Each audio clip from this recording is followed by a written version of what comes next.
Combinations, angle shift, a little shot. Oh, good. Oh, good. Oh, oh, she's running up out of here. Oh, that's a knockdown. Entire fight. Non-stop honor. Oh, good. Oh, my goodness, a beatdown. Ito ang isang Pinay na nakabase ngayon doon sa Hawaii. Undefeated ito ngayon mga bay at rank number 1 doon sa Amerika sa Bantamweight Division. Panganay sa 8 magkakapatid si Shera May Patricio at lahat nga silang magkakapatid ay parehong pinasok ang larong suntukan. Sa laban na ito mga bay ay nakaharap ng batang Pinay, ang 35 years old na American fighter na si Randilin Morales. May kartada itong 5 wins with 3 knockouts at may 6 na talo. At ang ating pambato nga na si Shera May Patricio ay bitbit ang malinis na kartadang 5 wins with 2 knockouts.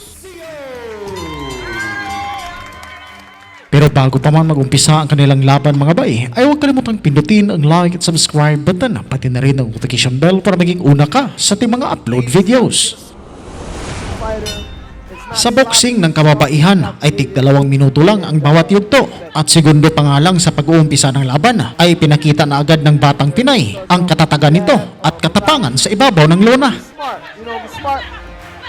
Every forward, she keeps stepping forward, so why fight her stepping forward also, you know? We got Morales trying to make it uncomfortable. Sinubukan nga nitong si Morales na makipagtututo dito sa ating kababayan pero napapaatras na nga lang dito ang kalaban dahil sa pulido ng postura ng Pinay na kahit siya ang agresibo sa pagsugod ay napakatindi at napakahigpit ng kanyang depensa. Makes them sweat, makes them lengthy, successful amateur. Wow, look at those combinations. My goodness. Nice left for sure. Lord, help him. Napapalakpak na nga lang rito ang mga manunood mga bay dahil sa ganda ng footwork na ipinapakita ni Shera May Patricio at may mga pormahan pa itong hindi normal sa mga babaeng buksingero. Good try, good try. Morales tried to pop out the shell with a couple punches. Shera May right back on her.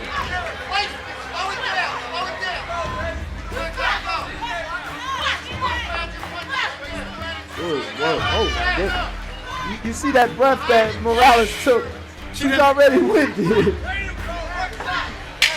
You talked about the pace, Steven. You weren't kidding. The pace is insane. You weren't kidding. I don't think she stopped throwing punches at a time. Natapos nga ang 2 minutong suntukan sa round 1 nang hindi tinantanan ng batang Pinay ang Amerikanang kalaban. At dito nga sa second round ay mas lalong pinaigting ng Pinay ang kanyang pagsugod dito kay Morales. Mabibigat na kaliwat kanang hampas ang binibitawan ng Pinay kung saan dito nga'y napapaatras na lang itong kalaban dahil sa talagang hindi nito kayang tapatan at nalulunod na nga ito sa dami ng suntok na binabato ni Patricio. Will try to match they don't train like this.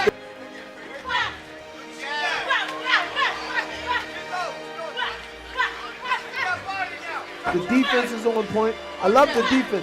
It's not just punches and punches. It's defense, it's movement. Shera May positions her opponent. I love, like you're saying, Steve, defense. I love how she's keeping her hands up in front of her face, nice and tight, even when she's pulling in. Kahit nga itong mga live commentator sa laban mga bay ay napapahanga sa abilidad na ipinapakita ng Pinay. Sa sipag nitong sumuntok ay hindi nito napapabayaan ang kanyang depensa.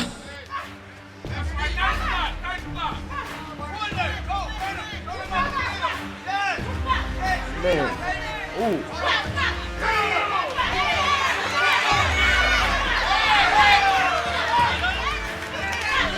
Combinations, angle shift, a little shove, hey. Lupaypay na nga itong kalaban mga bay sa huling 20 segundos dito sa round 2. Sa bibig na nga rin ito humihinga dahil sa kanina pa nga ito nahihilamusan sa suntok ni Patricio. Exhausted already. Trying to keep up with this pace is insane. Schedule for 6 rounds ang bakbaka na ito at dito nga sa pangatlong yugto ay sinusubukang pantayan ni Morales ang pagka-agresibo ng Pinay. Morales trying to match the combination. And we'll see how long. Subalit, napapabayaan nga ng kalaban ang kanyang depensa, kung kaya't madali lang itong makounter ng Pinay at pigilan ang kalaban sa pagsugod. Kung kaya naman, wala pa sa 30 segundos ay hindi na makasugod itong kalaban dahil sa nakakounter nga siya ng Pinay at nauubusan na nga rin ito ng hangin. I don't see those combinations anymore from Morales. Wow! Nice left by Morales, but she got met with 2-punch combo after.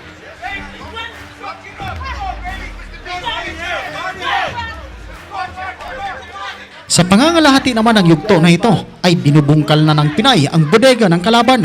Nang mapasandal nga ito sa lubid ay sunod-sunod na hampas sa kanyang ulo ang ginawa ni Kabayan. Oh, she's running up out of here. Oh, that's a knockdown, Keith.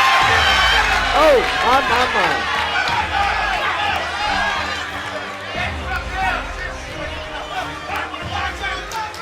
Nagmistulang punching bag na nga lang rito mga bay itong si Morales na parabang ilang segundo na nga lang itatagal nito at tuluyan ng babagsak sa lona. See that Morales tried to match her. She is just relentless.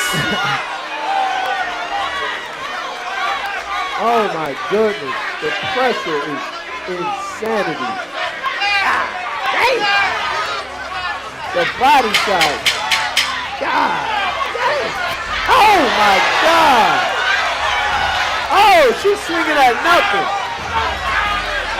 Oh. Bago pa man magumpisa ang round 4 ay naningurado na nga agad ang referee mga bay at pinasurin niya muna si Morales sa ring doctor. Nasa ulirat pa nga itong kalaban kaya patuloy ang bakbakan. Pero masdan nyo ang mata ng referee mga bay na sa kalaban na ng Pinay ito nakatutok. Umiiwas na nga rin itong kalaban mga bay na makipagbasagan ang mukha sa Pinay. Tumatakbo na ito sa tuwing susugod si Kabayan. Avoid the chase. Trying her best to survive, man. She don't want to fight that pace. She's very Hanggang sa mag-iisang minuto dito sa round 4 ay pulidong na-counter ang mukha ni Morales at napadpad nga ito sa kanto ng luna. Doon na ito pinaulanan ng kaliwat kanang body shot ni Jeremy Patricio mga bay at talagang hindi na niya ito kinantaran hanggang sa hindi bumagsak. Morales is on the move now, trying to get on the move. Wow. Then they got her in the corner. Morales doesn't like this. Patricio just hunts the entire fight. Non-stop hunter. Oh my.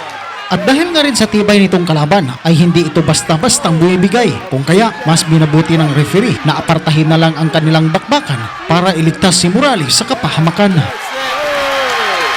I'm gonna go see what she... Sa laban nga na ito ay panalo ang Pinay na si Jeremy Patricio by technical knockout dito sa round 4. Daghang salamat mga bay, hanggang sa dulo hindi pa rin kayo bumibitaw. Nais ko pong malaman ang inyong reaksyon sa ating video. Pag-comment na lang po sa baba at babasahin po natin yan. Daghang salamat at sa Diyos ang lahat ng papuri.